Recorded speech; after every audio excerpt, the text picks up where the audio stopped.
Bonjour à tous, en lien avec le hors-série Ciel-Espace sur l'astrophotographie qui sort en kiosque le 14 avril 2022. Je continue cette série de tutoriels sur des logiciels utiles pour l'astrophotographie pour vous parler ce coup-ci du logiciel AstroSurface. AstroSurface, c'est un logiciel gratuit. Il est assez neuf, il est assez récent, mais il est déjà très performant et je l'aime beaucoup personnellement pour traiter les photos planétaires en astrophotographie. Alors vu que le logiciel est récent, il évolue beaucoup encore, donc il est possible que quand vous le téléchargerez, la version soit un peu différente de celle que je vous montre ici, mais les principes resteront les mêmes. L'idée, ça va être d'aller ouvrir une image, donc Open File ou RAW, et là je vais chercher une image. Donc là j'ai une séquence d'images de Jupiter, je vais prendre un peu n'importe laquelle, je ne sais pas si elle est bonne ou pas. Voilà, on voit là c'est des images donc, qui sont sorties du logiciel AutoStackert, il y a un tutoriel pour ça aussi. Donc AutoStackert compense un petit peu la turbulence et additionne un grand nombre d'images entre elles. Et donc ce qu'on va vouloir faire après ça, c'est d'accentuer les détails dans l'image. Et ce qu'on utilise en général, c'est ici les ondelettes, wavelet en anglais. Alors on a ce petit panneau qui apparaît. Alors ce qui va nous intéresser là-dedans, principalement, c'est les ondelettes haute fréquence et les ondelettes basse fréquence, donc high fréquence et low fréquence. Là on a l'intensité pour les ondelettes de basse fréquence. Et là, on a la largeur des détails que l'on veut accentuer. Donc si je me mets à fond, là, on va accentuer les gros détails. C'est moche. Si je me mets très bas, on va accentuer des détails de l'ordre du pixel, mais il n'y en a pas dans l'image si elle a été bien échantillonnée. Et donc, il faut trouver le... Voilà, il y a une zone là où on récupère quelque chose de cohérent. Pour donner un peu de peps à l'image, accentuer des détails de basse fréquence, ça peut être utile malgré tout. Alors là, si je fais ça, c'est intéressant. Là, on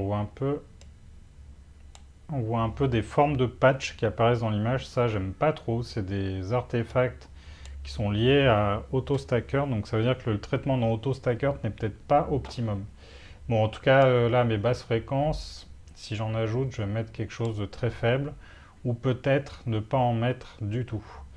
Là, on voit que l'image devient granuleuse, c'est pas génial. Et là, en fait, on a un pré-filtre en fait, qui permet de ne pas appliquer l'accentuation aux détails les plus fins, sachant que là, dans une image comme celle-là, il y a vraiment une zone de finesse de détail qui est très petite.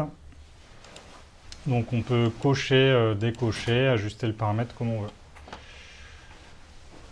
Ici, on a un autre paramètre pour réduire le bruit. Là, c'est des filtres de réduction du bruit. Donc là, on va mettre plus ou moins fort. En fait, le premier pré-filtre ici de réduction du bruit, lui, ne va pas dégrader l'image. Celui qu'on a en bas, en fait, il va appliquer un lissage des détails, un lissage de l'image. Donc ça, on va plutôt manier avec précaution. Alors que le pré-filtre là-haut, les détails ne vont pas avoir été enlevés. Donc si on veut faire un autre traitement ultérieur avec un autre algorithme, c'est pas gênant. Alors que quand on touche à ça en bas, il vaut mieux y aller doucement déjà et derrière ne plus toucher à l'image. Donc là, moi je vais pas m'en servir. Après, qu'est-ce qu'on a ici? On a une accentuation par PSF. En fait, c'est le télescope va avoir une réponse en fait où l'image d'un point va pas être un point pour des raisons optiques. Et donc le logiciel peut essayer de tenir compte de ça, de la diffusion de la lumière autour de l'étoile. En général, ici il va falloir mettre une valeur autour de 2 pixels, mais il faut essayer différents niveaux. On l'utilise ou on ne l'utilise pas, c'est un peu au choix. Là, j'ai l'impression qu'il faut mettre plus. En fait, là, on voit pas vraiment d'effet de ce que je fais. Voilà, là, j'ai mis sur 3 pixels et on peut voir couplé aux ondelettes si ça améliore le résultat ou pas. Si ça l'améliore pas, c'est pas la peine d'y toucher. Donc là, je le décoche pour voir. On gagne un petit peu. Alors, il ne faut pas que les détails deviennent trop empâtés. Je vais redescendre à 2 pour voir. Donc là, c'est activé. Je désactive. Puis on peut le mettre éventuellement moins fort. Voilà, donc une fois qu'on a fait tout ça, bah, c'est bon, on dit OK, et là on peut enregistrer l'image. Alors après, il faut savoir que ce que l'on a fait là, en fait, tous les réglages qu'on a fait là, on peut les sauver. C'est-à-dire que les réglages d'ondelettes, là, on peut les sauver ici. On va faire un fichier quelque part. Là, j'ai déjà des fichiers enregistrés. Et ce qui est intéressant, c'est que ce traitement, je peux le faire sur un lot d'images. Si on a fait beaucoup d'images dans la nuit, pour savoir quelles sont les meilleures images, c'est pas évident. On peut avoir des fois des dizaines d'images à accentuer. Donc là, on peut utiliser ici le mode batch. Donc là, je ferme ma photo. Et là, on va charger les images. Donc, par exemple, là, je prends ces 4 images-là. Et là, on va aller charger les paramètres de traitement ici. Et donc là, ça va me faire une image en sortie. On peut choisir le format. En général, si mes images de départ sont en TIFF, moi je les réenregistre en PNG.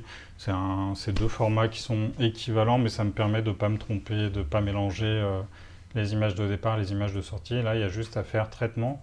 Ce qui est magique, c'est que c'est hyper rapide. Hop, voilà. Donc là, on a accentué plusieurs images en même temps.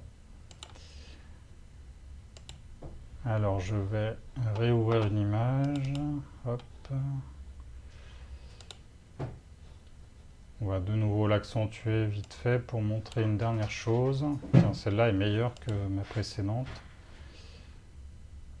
Voilà, là on a... alors si on n'a pas de correcteur de réfraction, on va avoir un liseré bleu, un liseré rouge en bas de l'image.